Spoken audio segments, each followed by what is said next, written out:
In a world of namby-pamby Bible studies, there stands a man, bold and courageous enough to tackle the most difficult of Bible passages. This man will delve deeper, extract more meaning, and illuminate the darkest of passages. This man is your host, Brian Cook. This is the Hard Verses Podcast.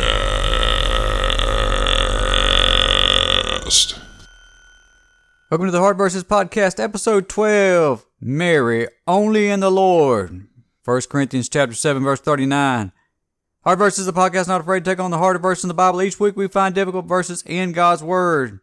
I wanted to thank everybody for sharing and all the positive response. I have had record downloads this month. It seems y'all have not been quiet about this show. Thank you so much. Also, I wanted to thank all those who had given me new suggestions. I was running low and I was about to have to go back to my little book of hard verses that I was doing. But it seems that everybody enjoys those that come from the listeners. And so thank you so much. I have made a spreadsheet with everybody's name on it so I wouldn't forget who gave me what. But this week, I want to thank Larry White. Larry White is my other elder. He will actually probably listen to this. And he suggested that only in the Lord, that 1 Corinthians chapter 7, verse 39, is a doozy. And so I said, don't tell me the answer. Don't tell me the answer. Let me figure it out. And so we'll see how well I do with it. But anyway, thanks, Larry, for that. So what is the problem? When you go to 1 Corinthians chapter 7 and verse 39, it says, the wife is bound by the law as long as her husband liveth. But if her husband be dead, she is at liberty to be married to whom she will, only in the Lord. What does it mean to be married only in the Lord? You know, whom she will, only in the Lord. Can she only marry another Christian man? Can she only marry in a Christian manner? Is it just specific to that time? You know, that it was specific to that short historical time where Paul was speaking? What does it mean to marry only in the Lord? And so we will look at that as soon as we have a word from our sponsor.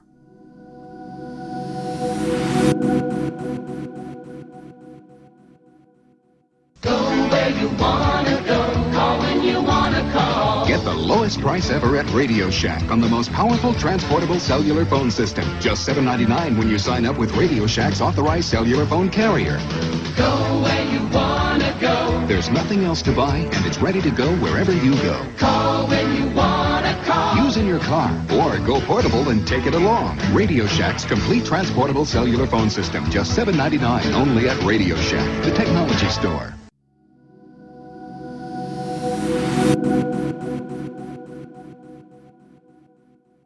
We're back.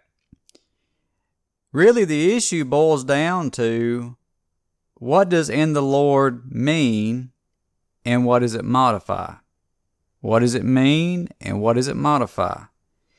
If it means in the Lord means Christian, for instance, when you go into Romans 16 and 11, it says, salute Herodian, my kinsman, greet them that be of the household of Narcissus, which are in the Lord. It's obvious Romans 16:11 says those that in the Lord are Christians. So is it meaning that here?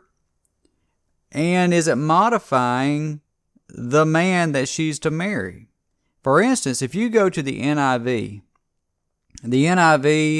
has a tendency to put words in to make it easier to read or to understand.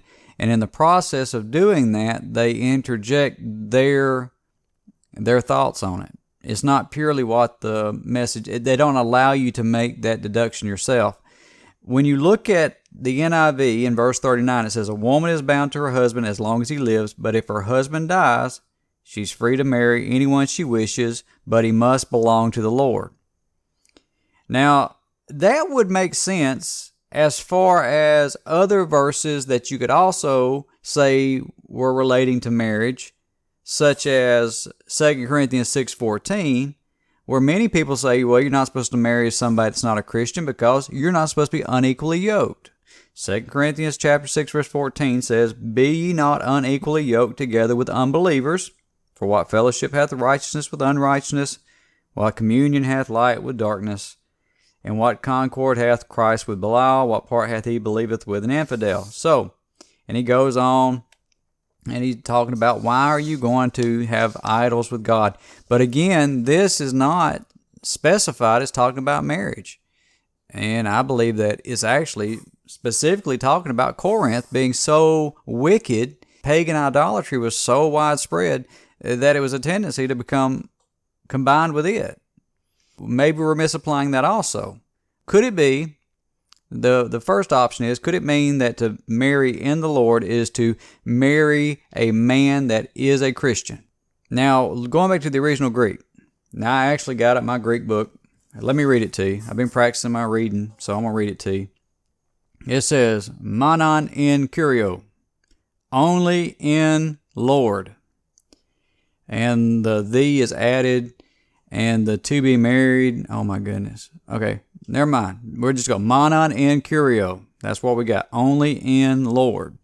At the end of the word for to be married. All right, now I say that to say there's no way to put that with the man and definitively say, and that's only where it can go. Which brings me to my, well, before I get into the second point, is that when you go through many of the commentaries, such as Albert Barnes, Burton Kaufman, Jameson Fawcett and Brown, Adam Clark, and believe me, they are fallible men. But one thing we see here is that nearly every one of them says, you got to marry a Christian man. The problem with their saying that is they did not explain why.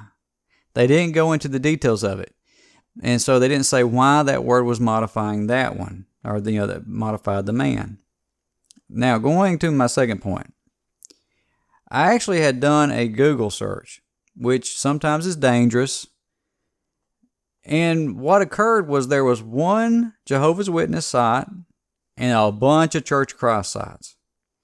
And I went and I read what the Jehovah's Witness had said. I thought, well, maybe they have something. No, they just asserted you're not supposed to marry somebody that's not a Jehovah's Witness. Did they give a reason why? No, they just said that's what it means. All right, and then going into those different Church of Christ sites, they actually went into the details of it, and I appreciate that. All right, and I have put the links to those in the show notes. Okay, so the issue, if it is forbidding to marry an unbeliever, then this would be the only verse, and this is from reading their articles, this would be the only verse to actually explicitly say that you cannot marry a unchristian person. And the other issue is, how are you going to rectify this when it occurs? For instance, if you have a widow and that lady's husband dies, and then she marries a non-Christian, and then, oh no, you are not supposed to do that. You're in sin. You need to repent. What is the solution to that issue? Well, you would say, well, that's separating or divorce. But then you go into Matthew 19:9, and there's only one reason given to divorce properly, and that is adultery. Matthew 19:9 says, I say unto you, whosoever shall put away his wife, except it be for fornication, and shall marry another, committeth adultery. And whoso marrieth her which is put away doth commit adultery. Okay, so, well, I said adultery, but for fornication. So there's a reason for divorce. There is a exclusion to where you can divorce, and that is for fornication. Now, God hates divorce, and I personally believe that if you can work it out, but God has made a way that you can be relieved of that only through fornication, which is not what we see with this lady. All right, so that would point the in the Lord modifying the act of marriage. You must marry according to what the rules are in the Lord. That is what it seems to be pointing to. The woman would need to be married in a scriptural way. She would not need to be married into a harem. She would not need to marry a husband that already has a wife or two or three. She would not need to marry a husband that would keep her away from worship, that would require her to go and worship pagan idols. That would not be in the Lord.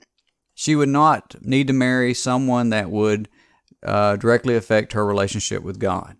Now, we know there are some good people that are not Christians. We know there are. People that just hadn't committed themselves, but they won't get in your way. They'll let you do your thing, but they're just not committed. But they're good people. And so that would allow you to marry a good man if it's modifying that to marry. All right. So as we look, the modifying in the Lord modifies to marry. Now, it would be nice if we had a verse that was very similarly structured that had this in the Lord. And guess what? I found it. Ephesians chapter 6 and verse 1. Now, notice what it says. Children, obey your parents in the Lord, for this is right. Now, remember the modifying. I know we're going back to English class. An adjective or adverb modifies the noun, or adverb modifies the verb. In the Lord modifies what in Ephesians 6:1? Children, obey your parents in the Lord. Is it children modified by in the Lord? Christian children are to obey their parents, or just children? Well, it would just children in general obey your parents. Obey your parents. You can only obey parents that are Christians. Is it modifying parents in the Lord? Well, no. Children are supposed to obey their parents, Christian or not. So what is it saying? It's saying obey in the Lord. In the Lord is modifying obey. That means that children are to obey their parents, Christian or not, children, Christian or not, to obey their parents in the standards by which God has set. Meaning that if they tell you to do something against God's law, then stop. But otherwise, do what they say. So we see it modifying that obey. And if you go back to where we see that in Corinthians, it would indicate going back to marry in the Lord in a proper way. So it seems from all this that it is modifying that marry in the Lord, meaning be married in a proper way, not necessarily the man being Christian or not. Now let me just say there's a very safe way. You say, man, I am confused, man, I'm confused. I don't know if that's the way it is. And I agree.